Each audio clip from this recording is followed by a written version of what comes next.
문답식 성경본의 오늘 창세기 11장을 드립니다. 창세기 11장.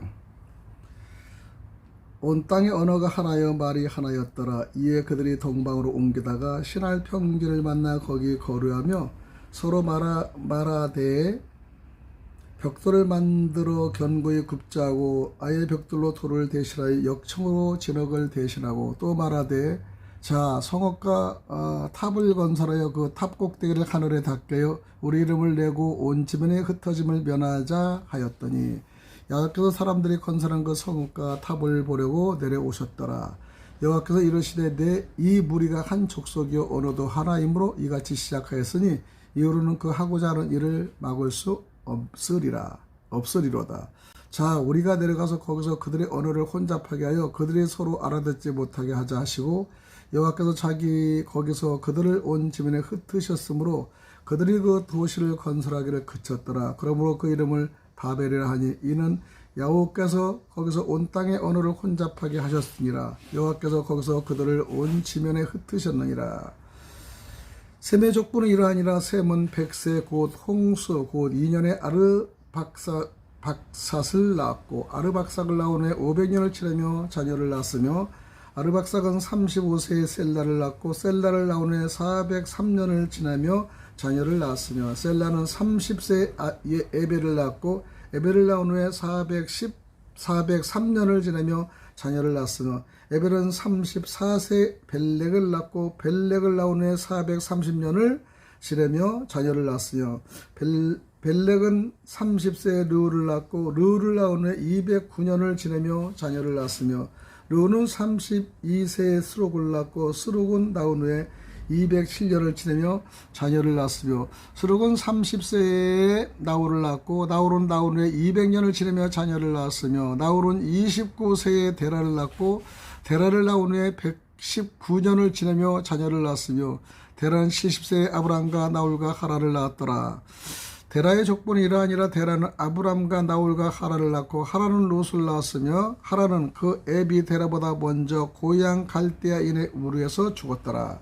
아브람과 나홀의 장가 들었으니 아브람의 아내의 이름은 사레며 나홀의 아내의 이름은 밀가니 하란의 딸이요 하란은 밀가의 아버지요 또 이스가의 아버지더라.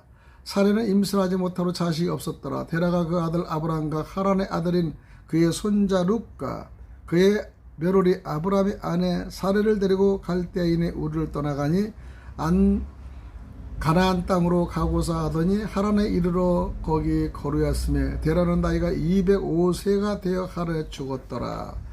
창세기 11장 1절에서 32절까지 올려드렸습니다. 그럼 여기서 질문하겠습니다.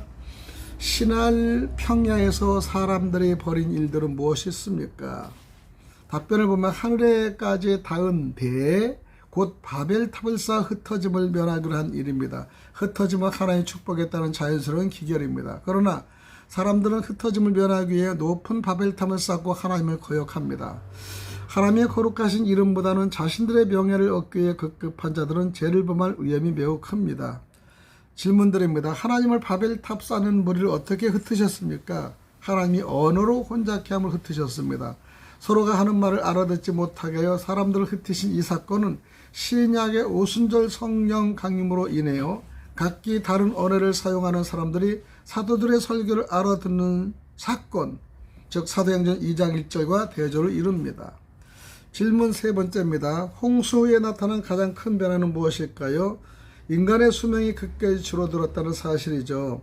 인간의 범죄로 인해 빚어진 하나님의 심판은 자연계에도 영향을 미칩니다. 수명이 크게 줄어드는 결과를 초래했는데요. 죄는 이처럼 무서운 것입니다. 질문 네 번째입니다.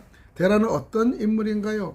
데라는 아브라함의 아비로서 갈대아 우르에서 다른 신을 섬기다가 아브라함과 롯을 데리고 하란에 와서 거하다가 죽은 인물이죠. 그는 셋의 후손입니다. 아브라함의 조상으로서 우상 숭배에서 떠나 가나안을 향해 출발했으나 중도에서 멈추고 말았습니다. 신앙의 실패자죠. 그래서 구원의 역사는 아브라함을 통해 계속되게 됩니다. 질문입니다. 아브라함의 아내는 어떤 인물인가요? 여러분 모르는 사람이 없겠죠? 사라로서 본래 이름은 사레이며 잉태하지 못하는 여인이었습니다. 사레라는 이름의 뜻은 나의 공주라는 뜻이죠. 그녀는 아브라함의 이북 누이로서 아브라함의 아내가 되었지만 자식을 낳지 못했습니다. 그러나 그녀는 하나님의 약속에 따라 이삭을 낳고 열국의 어머니인 사라가 되었습니다. 안 되는 것도 되게끔 하는 것은 하나님의 뜻이죠. 창세기 12장의 문답을 하겠습니다. 창세기 12장은 문답한 이후에 12장을 마저 읽어드리겠습니다. 질문드립니다. 아브라함이 하나님께 어떤 명령과 어떤 축복을 받았습니까? 창세기 12장 1절에서 3절에 나오는 말씀이에요. 먼저 명령은 본토 친척 아비집을 떠나 내가 내게 지시할 땅으로 가라. 다음 축복은 큰 민족 복의 근원이 되게 하심입니다. 고향을 떠나라는 것은 하나님이 요구는 매우 비정해 보이지만은 하나님은 철두철미하게 미래의 계획을 미리 세우시고 성도들을 인도해 내십니다. 질문드립니다. 아브라함이 베델과 아이 사이에서 어떤 일을 하였습니까? 여호와를 위하여 단을 쌓습니다. 여호와의 이름을 불렀습니다. 예배를 드린 거죠. 그는 고향을 떠나면서 하나님의 사람이 되기를 결심합니다. 가는 곳마다 단을 쌓습니다. 그리고 예배를 드립니다. 여호와의 이름을 불렀습니다. 경배하는 거죠. 이름을 부른다는 것은 생생한 인격적 관계를 맺음을 뜻하는데 아브라함은 하나님과의 관계를 그렇게 끈끈하게 맺은 사실을 우리는 부인할 수가 없습니다. 질문드립니다. 아브라함이 애굽에서 왜 사레를 누이라고 속였습니까? 사레가 예쁨으로 그녀를 차지하기 위해 애굽 사람이 아브라함을 죽일 수도 있기 때문에 두려워서 그렇게 했죠. 그러나 아브라함과 사레의 약속은 진실을 밝히기 위함이 아니라 상대방을 속이려는 데 목적이 있었습니다.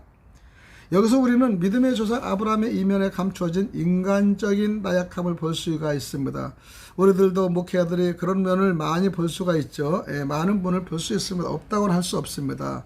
성도는 위험에 직면하여 거짓을 도모하기보다는 하나님을 의지해야 된다는 것이 여기서 보면 우리의 교훈을 우리가 느낄 수 있습니다. 마지막 질문 드립니다. 아브라함은 어떻게 다시 사레를 찾아올 수 있었을까요? 답변은 여호와께서 바로에게 큰 재앙을 내리셨기 때문이죠. 하나님이 다 처리를 하신 겁니다. 사람의 지혜가 하나님께서는 어리석음이 됩니다. 그러나 하나님은 자기에게 진실로 순종하는 자를 역경에서 보호해 주시는 것을 우리가 볼 수 있죠.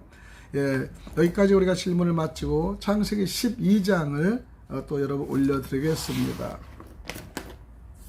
12장 1절 여호와께서 아브라함에게 이르시되 너는 너의 고향과 친척과 아버지의 집을 떠나 내가 내게 보여줄 땅으로 가라. 내가 너로 큰 민족을 이루고 내게 복을 주어 내 이름을 창대하게 하리니 너는 복이 될지라. 너를 축복하는 자에게는 내가 복을 내리고 너를 저주하는 자에게는 내가 저주하리니 땅의 모든 족속이 너로 말미암아 복을 얻을 것이라 하신지라. 이 아브라함이 여호와의 말씀을 따라갔고 롯도 그와 함께 갔으며 아브라함이 하란을 떠나 때에 75세였더라. 아브라함의 그의 아내 사레의 조카 룻과 하란에서 모은 모든 소유와 얻은 사람들을 이끌고 가나안 땅으로 가려고 떠나서 마침내 가나안 땅에 들어갔더라. 아브라함이 그 땅을 지나 세겜 땅 모래 상술에 남아 이르니 그때 가나안 사람이 그 땅에 거주하였더라.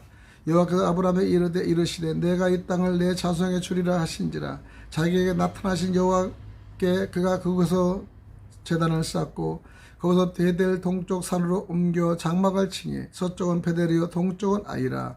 그가 그곳에서 여호와께 제단을 쌓고 여호와의 이름을 부르렀더니 점점 남방으로 옮겨갔더라. 10절입니다. 그 땅에 기근이 들었으므로 아브라함이 애굽에 거류하려고 그리로 내려갔으니 이는 그 땅에 기근이 심하였습니다. 그가 애굽에 가까이 이르렀을 때 그의 아내 사레에게 말하되 내가 알기에 그대는 아리따운 여인이라. 애굽 사람이 그대를 볼 때 이르기를 이는 그의 아내라 하여 나는 죽이고 그대는 살리리니 오라건대 그대는 나의 누이라 하라. 그러면 내가 그대로 말미암아 안전하고 내 목숨이 그대로 말미암아 보존되리라 하니라. 아브라함이 애굽에 이르렀을 때 애굽 사람들이 그 여인의 심히 아름다움을 보았고 아리따움을 보았고 바로의 고관들도 그를 보고 바로 앞에서 칭찬함으로 그 여인을 바로의 궁으로 이끌어 들인지라. 이에 바로가 그로 말미암아 아브라함을 후대함으로 아브라함이 양과 소와 노비와 암소 나귀와 낙타를 얻었더라. 여호와께서 아브라함의 아내 사레의 일로 바로와 그 집에 큰 재앙을 내리신지라. 바로가 아브라함을 불러서 이르되 내가 어찌하여 나에게 이렇게 행하느냐? 내가 어찌하여 그를 내 아내라고 내게 말하지 아니하느냐? 내가 어찌 그를 누이라 하여 내가 그를 데려다가 아내를 삼게 하였느냐? 내 아내가 여기 있으니 이제 데려가라 하고 바로가 그 사람의 그의 일을 명하며 그들이 그와 함께 그의 아내와 그의 모든 소유를 보내었더라. 아멘. 창세기 12장 1절에서 20절까지 다 올려드렸습니다. 다시 한번 여러분 방송을 들으시고요. 질문 요약을 잘 들어서 또 여러분 성경에 귀한 지침이 되시길 바랍니다. 할렐루야. 감사합니다.